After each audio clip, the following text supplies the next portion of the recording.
Hey, good morning. Welcome to the Stokastic.com MLB Strategy Show Tuesday, 12-game slate. Man, those DraftKings player cards suck, huh? Have you seen them?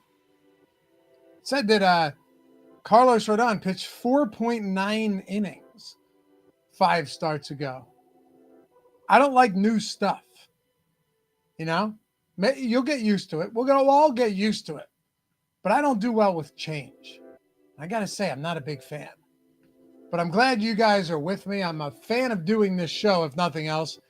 And we got a great slate ahead of us. I mean, I don't just say that because I pop in here 5 days a week. Like, it's actually a pretty sick slate. First of all, you've got the Dodgers at Coors Field. And then you have a slew of good pitchers. Garrett Crochet up top, kind of like the cream of the crop, most elite pitcher in a, I don't know, essentially like a perfect matchup. And then you've got all of these 9K pitchers, some in better spots than others, but all of them very good. Some of them arguably underpriced. And then you've got a heat wave that's just crushing the majority of the country. So, yeah, we got a lot to dive into. Jake, I agree. I don't love it. I don't like it at all. Devin, I don't like it. I don't like change. But truthfully, there's not much to like about it. It's all... You see this so often when sites update stuff. Recently, it's like, it's trying to be more modern, but sometimes you don't want to fix something that isn't broken. It was simplistic. It really, look, we can go anywhere for game logs and this and that stuff, but there are times where I don't mind popping into DraftKings, pulling up a player card and looking at something very simple, Now, it just sucks. It's too cluttered. There's way too much going on. There's a bunch of unnecessary shit in there that you don't need. But like I said, you can go to a million different places for that type of information. I love my wife asks, did she make you create the account that way? Did you do something? And she's like, you only get out of this if you make your YouTube handle I love my wife. No one creates that on their own, right? Or maybe I'm just cynical. I do love my wife, but there's zero chance. If I made that, she'd be like, what did you do now?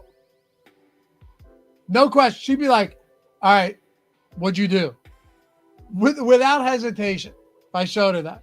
There isn't a second of hesitation. She'd think I did something catastrophic. But anyway, the question, and glad to have you here, man. If you 5-stack the Dodgers, who do you stack? Well, maybe he didn't mean 5-stack. If you stack the Dodgers, we'll get into all of that. Expensive team going up against Herman Marquez. I've mentioned it, though, I think twice already, and the show just started. You got a lot of weather. Now, this one, potential for rain, but should be fine. 71 degrees, winds blowing out to, like hard left at 5 miles per hour. So no crazy weather there. You have, again, 92 degrees of winds blowing out in St. Louis, 88 in Kansas City, winds blowing out, not a ton, but blowing out, 94 in Cincinnati, 96 in that Mets game. Insane, dude. Also, this isn't on the slate, but it's going to be 100 in Baltimore today. So, yeah, 100 in Baltimore. It's going to be, I'm in PA. It's already 91. It's going up to 97 here in Bucks County. So, yeah. Anyway, let's dive into it. If you guys don't mind, take a single second this fine morning, atone for your sins, hit that thumbs up, subscribe to the channel. Some of you may have hesitated in the past. You said, I would love to hit the thumbs up. I'd love to subscribe, but I can't afford that. Well, good news. It's free. You don't pay a single cent to subscribe, to atone for your sins on a Tuesday morning and hit that thumbs up, or to leave a comment down below if you're listening or watching after the fact. By the way, I see all you guys who pop in and say, hey, feeding the algorithm, atoning after the fact. I see you. I respond to it as well. But yeah, let's dig in. First thing we got to talk about is Garrett Crochet, right? And here, I'll give you a little spoiler, okay? I won't bury the lead on you. A little spoiler alert here for those of you who may have to leave early and return to work. Also, for those of you who don't have a lot of time in the day and don't have the time to watch this show, Josh and I do a perfect lineup video every day where we build one out with a single lineup sim, our top pitchers, top stacks. It's like 7 to 8 minutes long, and it's here on the Stokastic channel. I think Josh had it up by noon Eastern yesterday, and you have a great shot of winning free sims for the week. Every day we give away another week of MLB sims. So check it out if you haven't yet. Show some love in the comments and help us get that video out there. It's a really fun one to do, and I think you'll love it, especially for those of you who may suffer from ADD or self-diagnosed ADD, and you're like, look, I can't focus very long. This is perfect. Perfect. We've made this for you. Good supplementary piece, even if you're watching this show. But the point I was going to make is that this is going to be one of those slates, and I've looked at lineups already from the Sims. I ran it with a 5,000 field in the contest generator, 10% to first. Of course, you can adjust that however you want if you're a premium user. Otherwise, follow along on the show. We are paying up for pitchers a lot. I'm paying up for 2 pitchers. I'm talking 20K combined for both of our pitchers. You know? I mean, it actually doesn't, it makes sense when you look at some of these spots. Do you know what Garrett Crochet's strikeout prop is today in LA? 8.5. 8.5K prop for Garrett Crochet is wild. Now, it isn't to say that other pitchers don't have that, but who? Crochet, Scooble. What other pitchers are getting there? Maybe like an elite matchup for Hunter Brown, a couple of other guys. Very uncommon that you see it. And there's basically no juice on either side last time I looked. So, yeah, man, just a really good spot. Now, the Angels have power against lefties. We all know that. I think they're like top 5 in ISO. But also, they're not good outside of that. Like, they're a bottom-ranked team in WOBA. I think they have an 80 WRC plus against lefties. And no team has a higher strikeout rate in the league against lefties this year. Not a single team. And Garrett Crochet's got a 31% K rate and a 31% K rate against righties. You know they're going to run a lot of righties out there. So, you know, what's the alternative? You have some. That isn't to say that every lineup needs to have Crochet, but I do think he's the best option today. Plus, you've got these scorching hot temperatures, but it's 68 degrees in Anaheim. Really mild weather. Really mild weather. So, you guys tell me. I'm all ears too. What is there not to like about Crochet today other than the price point? And let me show you something even crazier because we don't see this a lot. Those of you guys who use the tools, use the Sims, use the top pitchers, top stacks tool, or even just watch this show regularly, you already know. Usually when you've got a guy that is really high owned on a big slate or even a small slate, right? Particularly a small slate because the ownership can get really inflated. They're negatively leveraging the tools, meaning that, and here, pitcher's tool probability, DraftKings, you get to a top 2 pitcher. We give the top 2 pitcher defined by overall points and the value by points per dollar. But the leverage here, you're just looking at top 2 pitcher probability minus ownership. And usually the ownership on these guys is a lot higher than the likelihood that they're going to be a top 2 pitcher on the slate. Not today. I mean, it's essentially even, but normally you'd see a guy getting 32% on a 12-game slate where you've got 23 other pitchers going. Getting 32%, you'd see him negatively leveraged. Crochet is not. Angels tied for the lowest implied total on the slate. Even the value score on Crochet isn't at the bottom. So yeah, while he's the highest owned, he's still not negatively leveraged. It just puts him in a really favorable spot. But also, what about some of these 9K pitchers? This is where I'd love your guys' feedback, so feel free to jump in and chat and let me know. And I agree he's worth it today for those of you guys mentioning that. Agreed. Did the Spidey Bombs hit yesterday? Says Angels are first in ISO and first in K rate versus. I don't think they're first in ISO against lefties. I think they're top 5. Maybe they are. Maybe I got it wrong. Active roster. Lefties. Thought they were 4th actually. ISO. They are. All right. Look at that. Number 1 in ISO against lefties. Yep, you got it. But also highest K rate in baseball. And you look at WRC plus, like they're essentially bottom 10, right? So this isn't, it's not like it's an elite base. They have power, but they also strike out a ton, and you got an 8.5 K prop. Ram 33, that ISO would be a lot lower if every lefty they faced this year were Crochet. Yeah, for sure. But you could say that about any team, right? You say that about really any team. But still, we can handle this. When you have and also you look at his outs prop, the K prop, everything, 3.6 run implied total, it all kind of just feeds into that. But what I want to talk about too is Freddie Peralta. And what I'd love, let me know in the comments, because I'm constantly monitoring this. We're running a one-man operation here, but it's easy enough. What I want to know is when you look at these 9K guys, right? Because I think Carlos Rodon against Cincinnati at that price point, pretty tough to get to. You're flirting with 100 degrees there. He's a great pitcher, but he's also a fly ball pitcher in a bandbox with near triple-digit temps. I think that's and he's only $300 less expensive than Crochet. I think that makes it pretty tough.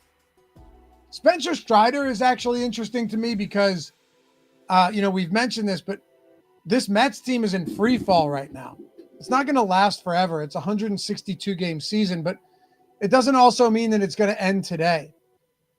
And you've seen Strider, like I mentioned after that 2 starts ago, when you looked at his swing and miss stuff on the slider, he was getting an insane amount of raw whiffs. Just the swinging strike rate on his slider was sky high. And, he's 4-seamer slider predominantly, 13 strikeouts. And I'm thinking, all right, is this that Strider is back, or is this that he faced Colorado at home? And the more I looked, it's like his velocity is the highest it's been. The slider looked better than it's been all year. And then he goes out against the Mets in this same spot last time, right? And dominates them. 6 one-run innings, 8 Ks, another great start. The Mets, it's just a precipitous drop in production from their offense recently. Does it last? No. Of course, it's not going to last. It's just not. We see all of these teams go through these type of, stagnant stretches throughout a season that's as long as the baseball season is.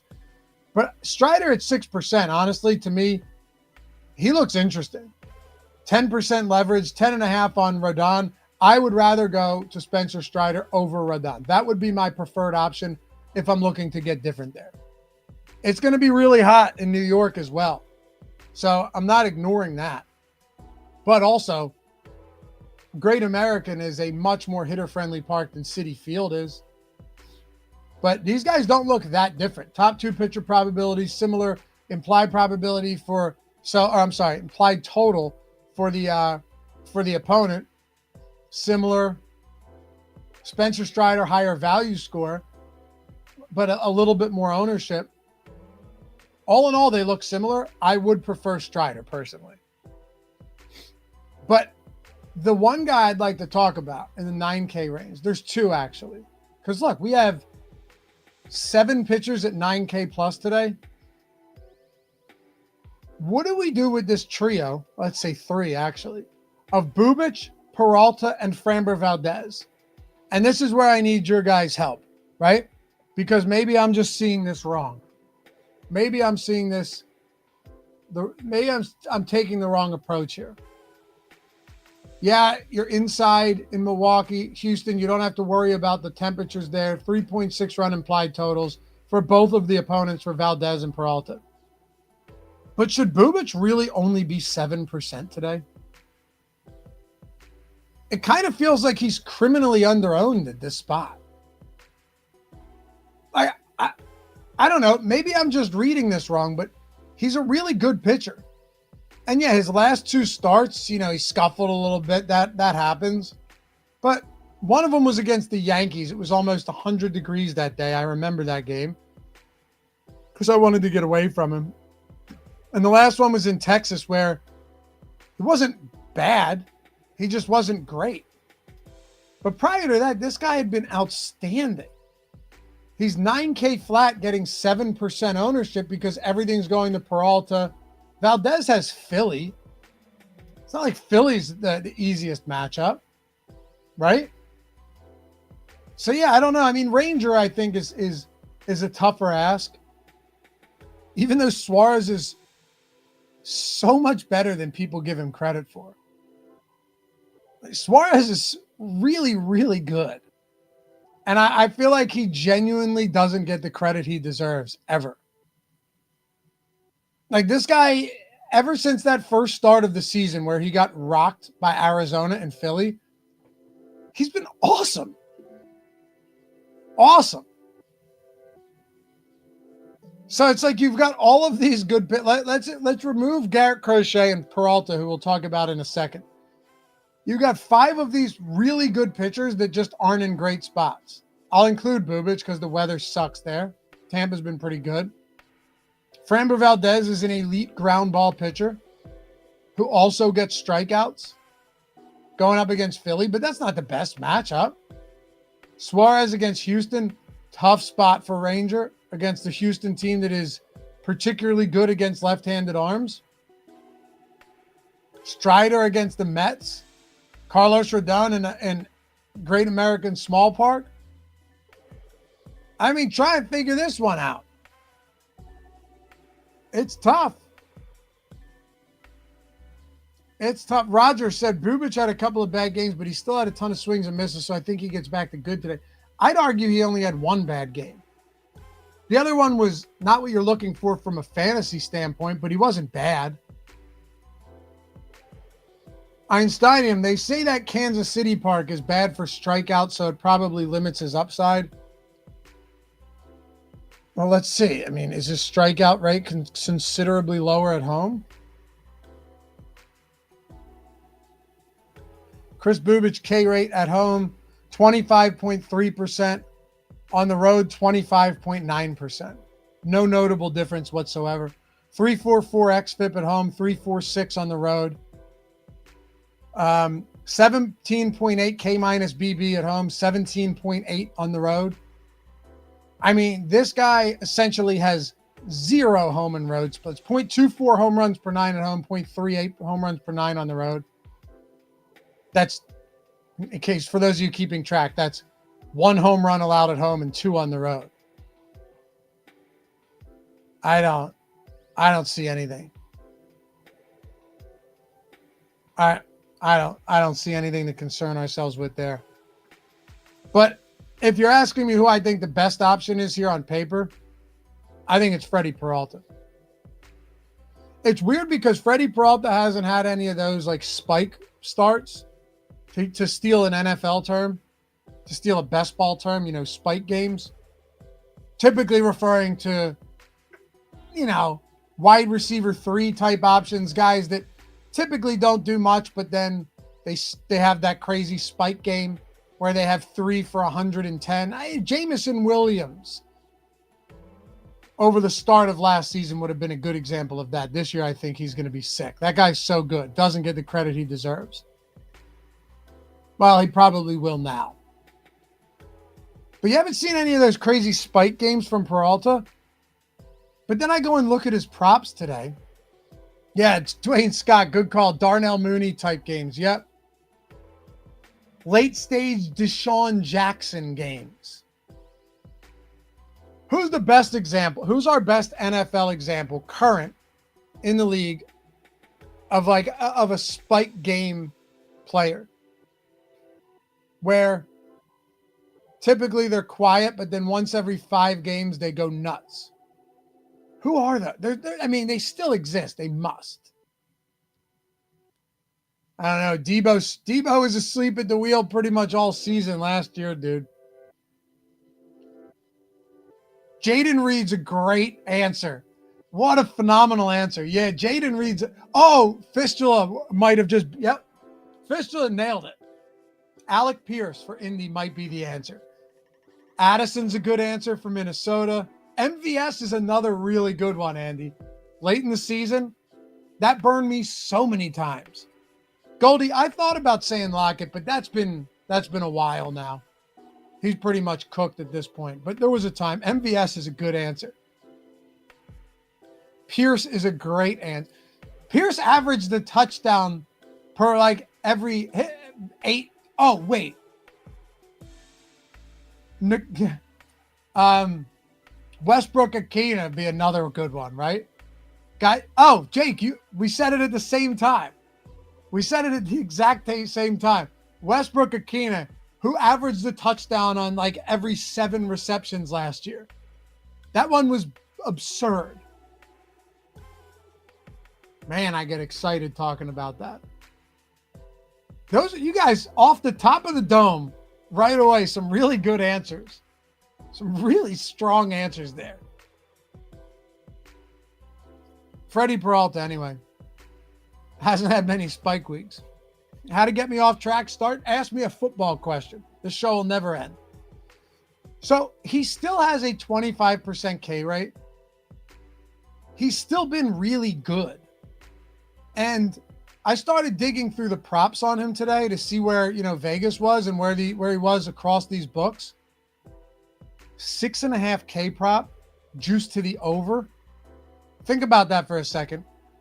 Dwayne, I think I did like 35, 40 best ball drafts in the main DK one so far. I took a little break, but I'll be getting back to it soon. I want to space it out a little bit. I don't want to be at 100 by the time we start training camp, and then 2 of my highest exposed guys get hurt. I will say though, I have a disgusting amount of Garrett Wilson. Garrett Wilson will make or break a lot of teams this year with Justin Fields for me. I like that Jets team this year. Solidified offensive line, spend some heavy draft capital on that. Justin Fields is mobile. They need that. Let him be like the Jalen Hurts light. 30+% target share for Garrett Wilson. Go check out this young second-round rookie tight end they just drafted. I actually like this team quite a bit. I told you could get me off track. Anyway, Pittsburgh is great schedule too. I agree. Stop talking. Stop. I'm not. No more football. But it's true. DJ Moore has had a great season under Fields. Fields can give some good performances. So if you look at Pittsburgh, 9th highest K rate in the league versus righties. Okay. 9th highest K rate. They are bottom 3 in WOBA, WRC plus, and dead last in ISO. Dead last against righties. 6.5 K prop for Peralta, juice to the over. 17.5 outs prop, juice to the over. Heavy juice to the over. He really just looks good to me. He looks good. And you know who else does too? Framber Valdez, even though it's against Philly. Just because this guy can keep everything on the ground. He can strike batters out. He really has a lethal combination of stuff. You don't typically see guys that are top 3, top 5, top 10, 15 in the league in ground ball rate.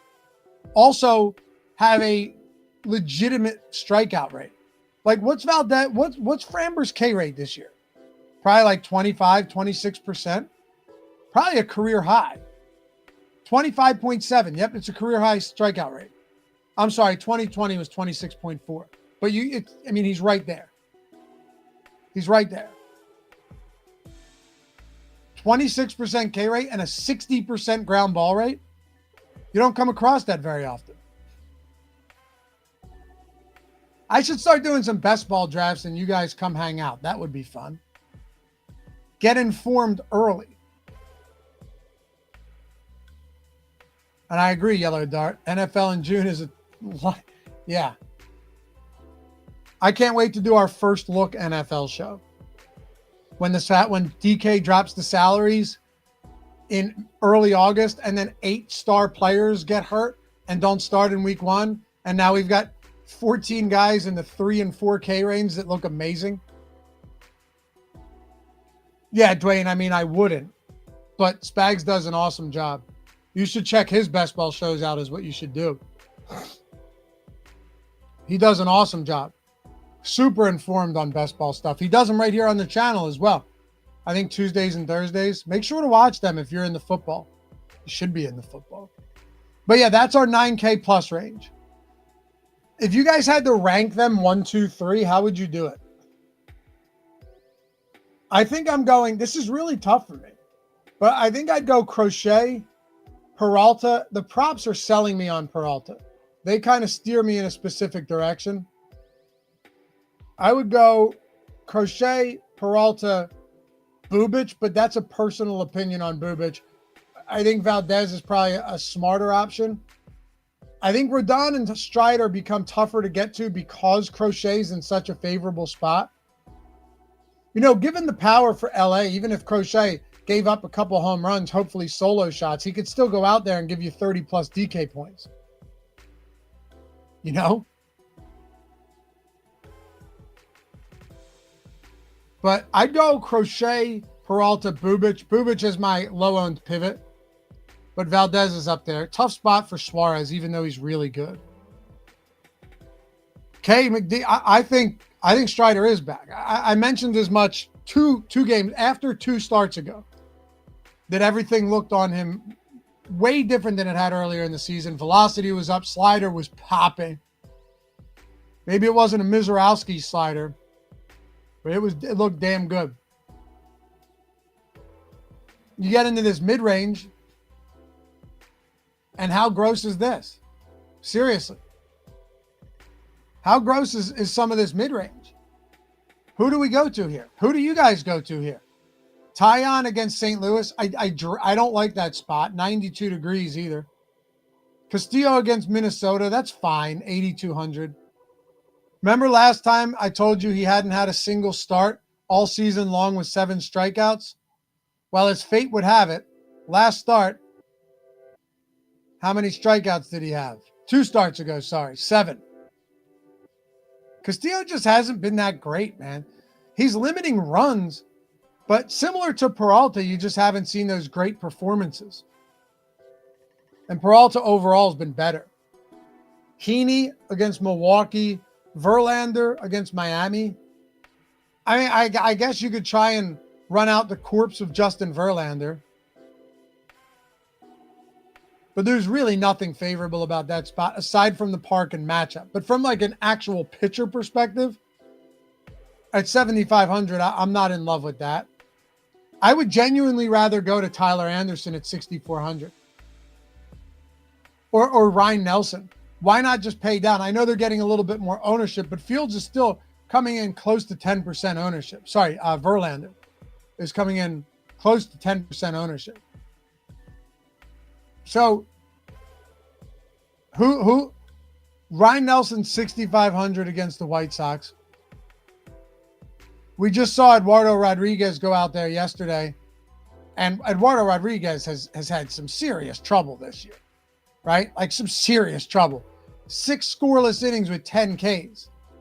Far and away his best start of the season, not even remotely close. Mowed them down. Now, Ryan Nelson doesn't have the same strikeout stuff as Rodriguez, and that should be factored into the equation here. It's also why he's cheaper. It's also why he's getting less ownership. But there's at least an argument to be made that he could go 6 innings here. 6 innings and be fine.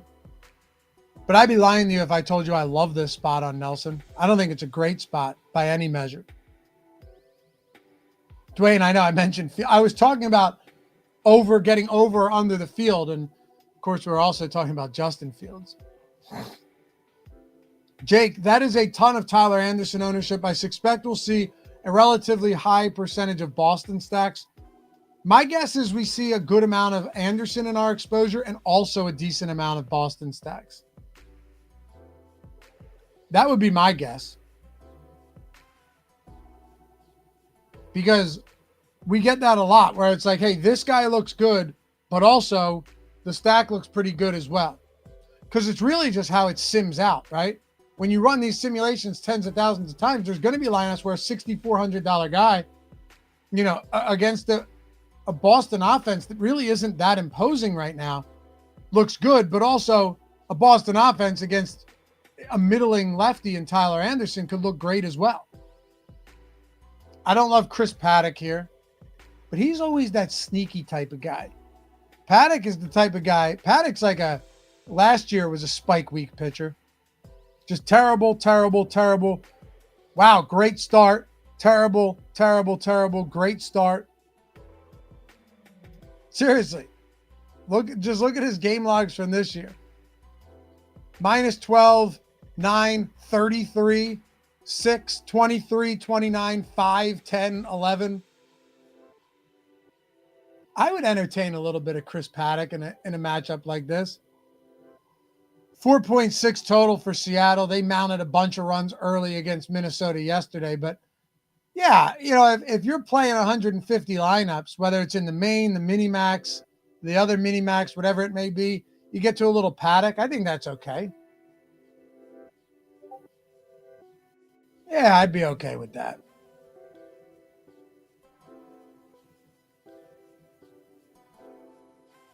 So, yeah.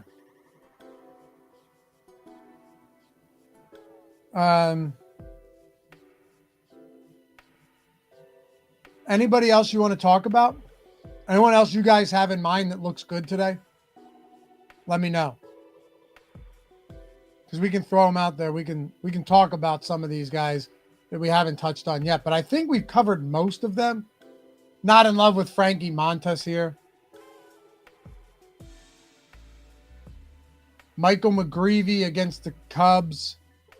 You want to talk Ryan Bergert against Washington? 4.3 run implied total. I mean, sure, we can dig into it. Then we'll take a look at stacks. Take a look at some homer props. See if we have any good plays here. That could be fun. Bergert's 7K. He's getting 6% ownership. It's probably where he should be. I mean, technically, he's negatively leveraged. We're saying he's a little bit over-owned even at 5.7. Justin Robleski, 5,500 against the Rockies. It's not very hot there today. It's like 70 degrees. He's getting ownership, surprisingly, 7%. Striking out 21% of batters through his first, 2 starts, 24 and a third innings. Obviously, some of those innings haven't been starts. I don't really see a ton of reason to get there today. Colorado still has a 5-run total. I'm willing to play some pretty gross options at Coors, but I don't know if I'm trying to get to Robleski here.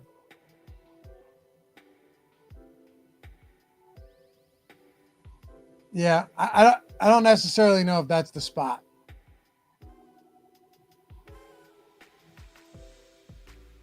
We'll do something real quick here. See if we've updated anything since we last ran this.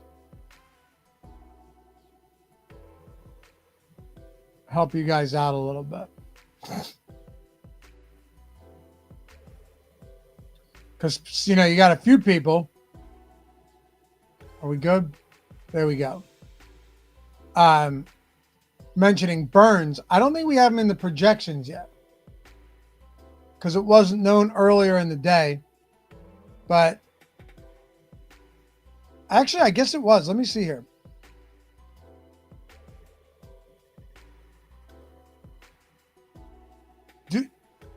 Do we want, do you want to go there today? What a brutal place to start for this righty.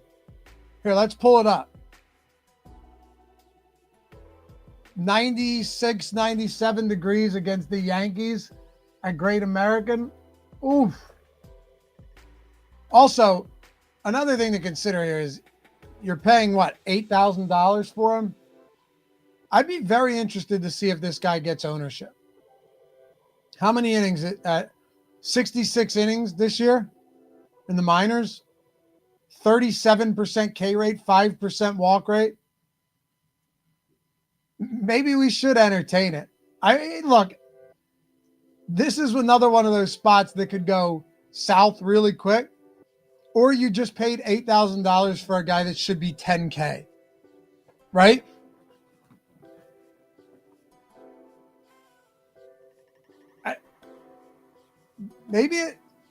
maybe it's viable. I mean, the guy is punching batters out at an absurd clip. Usually, and the most important thing to me is when you see a lot of these guys come up, right? You're like, oh, wow. Robleski is Mizorowski is a perfect example of this. You're like, damn, dude, he's striking out 35% of batters. And then you look at their walk rate and it's 14%. Guy's got a 5% walk rate this year, 31.4% K minus BB. That tells you a lot. So often these guys have nasty, nasty stuff, but command is an issue. Right? Even in that first start, you saw what? Mizorowski walked how many guys? 5 or something? All right, you guys sold me. I'm in. I'll go to a little Chase Burns here. Yeah, I'll go to a little bit here. Fine. There's no doubt it's risky, by the way. There's no doubt this is a risky spot. It's hot as shit in Cincinnati. Let me see what's the money line in this game. What's the total? Yankees are minus 164 favorites. Granted, you have a bona fide ace in Carlos Rodon on the mound. 9.5 run total, which is pretty significant. Let me see the team props here.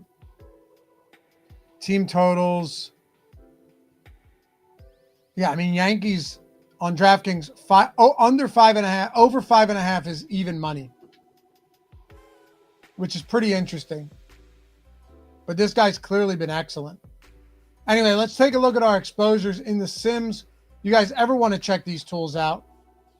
And you should.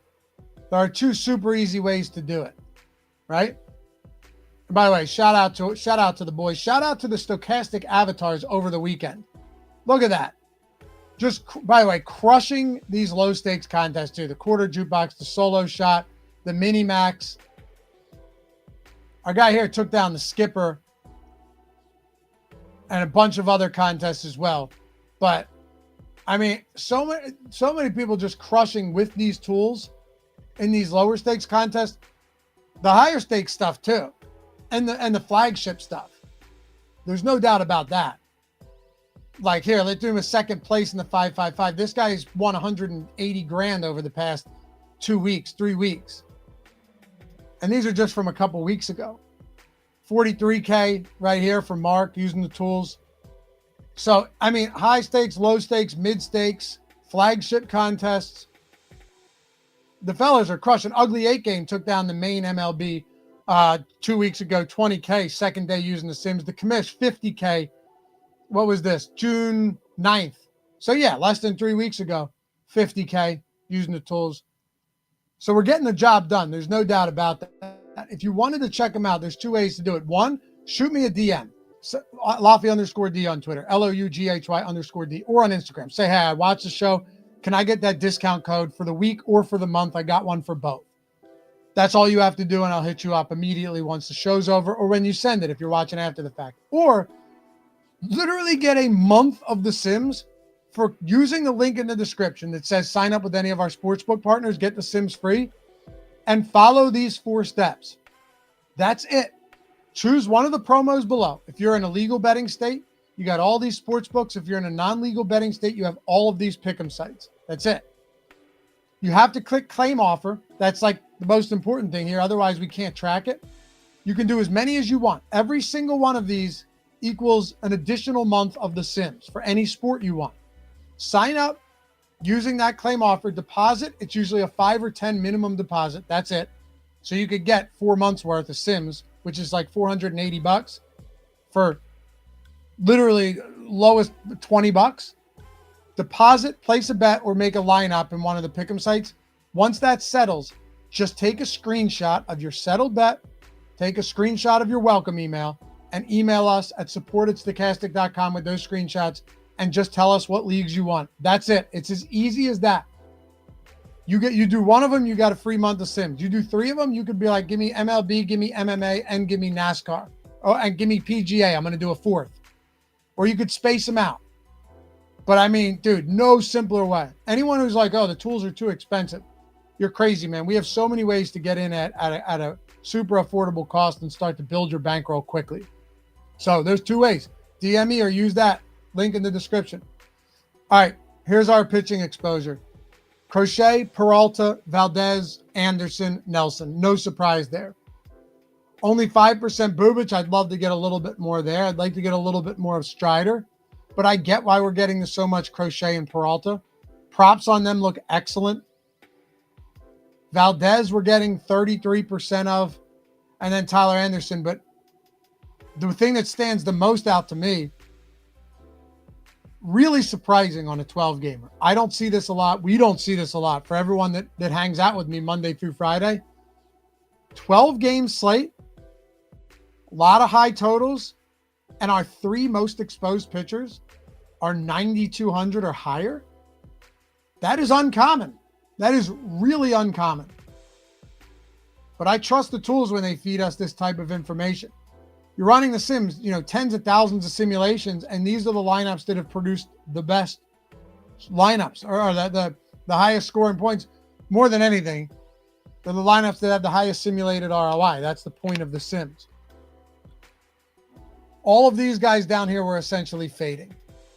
Once we update for Burns, it'll be interesting to see if we get any of him. I'll obviously check throughout the day. We have live before a lot coming up, an hour before first pitch as well. So make sure you hang out with Greg and Eric or whoever's on that today. I'm not sure if it's Eric and Matt, Greg and Matt, but they'll be there. So make sure you're there.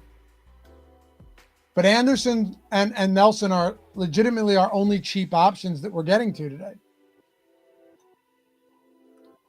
5% Verlander, basically nothing. So let's look at our stacks. What does that mean? We're getting to a lot of Colorado? It must. It must.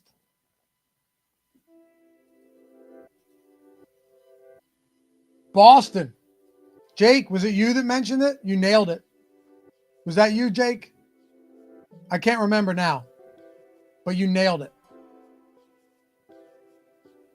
Now, no Suarez in this spot, though, Jake. And look, I'm a big Suarez fan. I really do think he's an elite pitcher.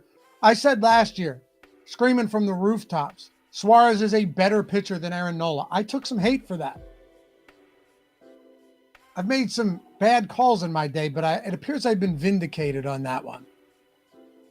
All in all, though, it's a tough spot for Suarez, and there's some other spots that look better.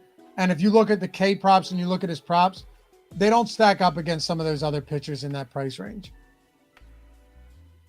But Boston at 27%. A lot of them. I mean, okay, so San Diego, Kansas City, Milwaukee, 14, 9, and 8%. We got a trio of teams with 6.7% ownership on 4-man stacks. Exposure. Boston, San Diego, White Sox. 3-man exposure. Dodgers, Padres, Kansas City. We're not getting any Dodger 5-mans, though. We're getting 11% total Dodger stacks. But once you start looking at individual exposures, for all we know, we have, and I don't know, but we might have a lot of Ohtani. You might have a lot of these one-offs for the Dodgers that kind of allow you to get exposure there without having to 5-stack them. But really, are any of you guys surprised seeing that we're getting 60+% Crochet, 40+% Peralta, 30+% Valdez? Are you surprised that we're not getting 5-man Dodger stacks? How are you going to do that? Roger asked, is it because the Dodgers are too expensive? Yeah, I mean, it's absolutely one of the reasons, sure. It's not just that. Like, a team can be expensive and we still get to a lot of them. This specific slate, though, doesn't appear to be catering to that for myriad reasons, right? Ownership, price point, pitching depth, quality of top-tier pitching. The ownership on the Dodgers is massive, though. Look at that. That is one of the biggest reasons. Almost 25% Dodger stacks today. Crazy. almost 25% Dodger stacks. Right? It's absurd. No other team's getting more than they're getting 10+%. So naturally, it's going to feed us some other stacks, especially knowing that we're getting to some chalky pitching combinations as well. Although I don't know how chalky the two top tier pitching options like paired is actually going to be. I'd be interested to see. All right, outfield. Robra Snyder. Jackson Merrill. God, did he get robbed on Sunday. Rafaela. Shohei. Okay, so there, 21% Ohtani, $7,200. That's a preposterous price point. I still remember when there were times Troy Tulowitzki hit like 8K when the Rockies at Coors actually meant something. Einsteinium, just find a way to play the Dodgers. You could. But I think one thing that people often ignore on a 12-game slate where you have 24 teams going is that the Dodgers could be good and they could absolutely not be optimal at their price point too. They have a big total, but you have 6 other teams with totals at 5 or higher. You know, there are still teams that have real potential to pop off today. Yeah, the Dodgers on paper are far and away the best stack. Highest top stack probability by a mile. Also highest ownership by a mile. Highest stack score by a mile. But we're getting mostly 3-man Dodgers and not 4 or 5s. Shortstop Bobby Witt, 25% against Taj Bradley. Talk about a spike week pitcher. Trevor Story, 17%. Bogarts, Nate Eaton, Abraham Toro, a lot of Boston. What's their total? 4.8, that's not bad. 3.9% top stack, but they look good in the value category. Second best top value percentage. Positive leverage. 4th in stack score. It's just everyone's so far behind the Dodgers. It's nuts. Lennon Sosa, Jake Cronenworth, Tommy Edman. First base, Rami Gonzalez, another Boston guy. Boston, Dodgers, White Sox, Boston. Luis Arias, San Diego. What about catcher? Oh, shocking. Carlos Narvaez, Boston, 25%. And of course, if you guys want, you can always go in the lineups here. Set your exposure caps however you want. If you wanted to tamp down that Boston stack exposure, you could do so. We're at 36%. Let's drop it. Let's just see what happens if we drop it to 15. I don't recommend it, but we can see if things change. If we drop it to 15, do we start getting more cheap pitchers?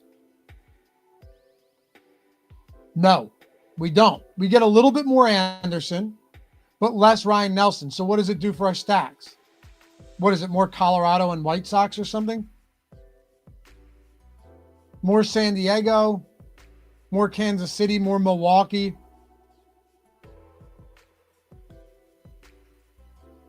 But it doesn't actually do much elsewhere. Do Dodgers come up? No. Dodgers stay flat. We had 8% 3-mans before, it's 7.3 now. Actually, total Dodger stacks comes down.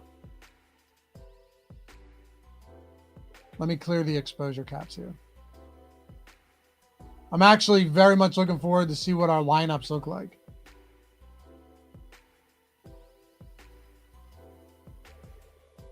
Oh, clear exposure, set exposure.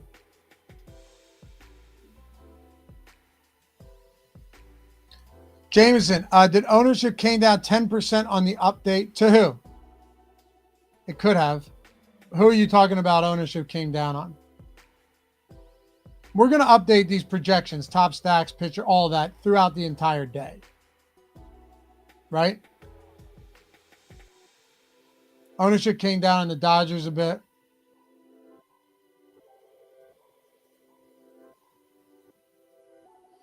I still see 22% ownership there.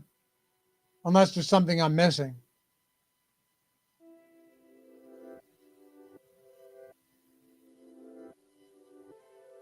But yeah.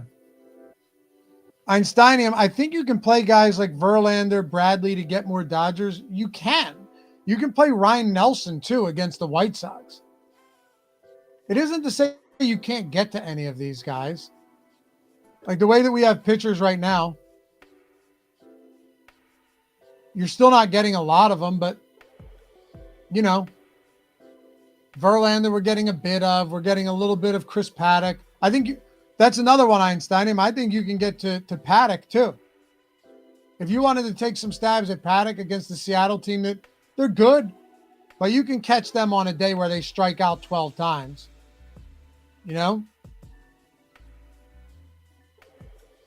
Take a look at our lineups here. Did I clear did the exposure caps not clear? There we go. Now they're good. All right. That's better. Crochet and Valdez with a 5-2 Boston, San Diego. Peralta, Ryan Nelson. There's a cheap option. No Crochet. Look, there you go. 5-3 Boston Dodgers. See if we have any other three-man Dodgers in here. Who are our pitching combos? 5-2 Boston, Castillo and Verlander. There you go. 5-2 Boston Dodgers, Peralta and Ryan Nelson. Milwaukee and Dodgers 5-3 with Crochet and Anderson. 5-3 Boston Dodgers with Crochet and Robleski. That's a fun one. It's actually a really fun lineup. Boston Dodgers, Chris Bubich and McGreevy.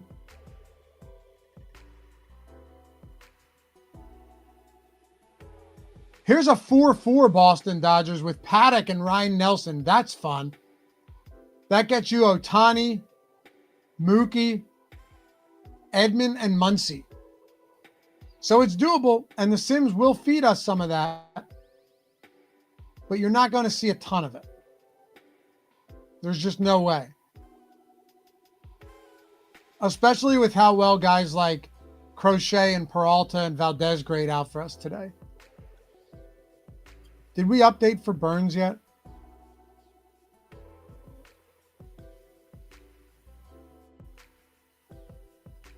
Before you guys go, I'll see if we can pull this up in the event that we did.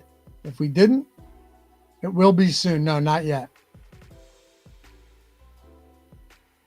Home runs before we go.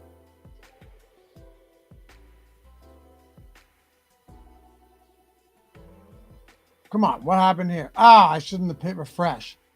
Get some home run bets before we get out of here. Stay tuned for this one. We've had some great success with home run bets on this show this year, using just the live odds tool and the OddsShopper tool. This is free. If you guys didn't know, sign up for a free account on OddsShopper. The live odds tool is free. Can help you out. If you're shopping around, you want to use this. You never want to put yourself in a position where you are grabbing the worst odds or not the best odds. And in this case, we give you the edge on all of these props if there is a positive or negative edge. Jimmy, damn, I missed the whole show. It's live, man. You can literally just go back to the beginning. You can go straight back to the beginning and watch every single bit of it at your own leisure. I don't think we have any positive EV ones right now. They'll definitely pop up throughout the day, though, no question. We should actually have a lot of them throughout the day, would be my guess. Yeah, nothing positive right now. That's all right. We bet them when they're on the table. Bet them when they're on the board. Anyway, appreciate you guys hanging out as always. Have a great rest of the day. Day baseball tomorrow. We do damage on those slates. Same with Thursday. So come catch me for Live Before Lock right here. Same time, same channel. If you're not following me, hit me up at Lafayette_D on Twitter. Say what's up. We'll shoot the shit, talk baseball, maybe some football together as well. And I'll see you guys back here tomorrow at 11 Eastern. Have a great day, guys. Bye-bye.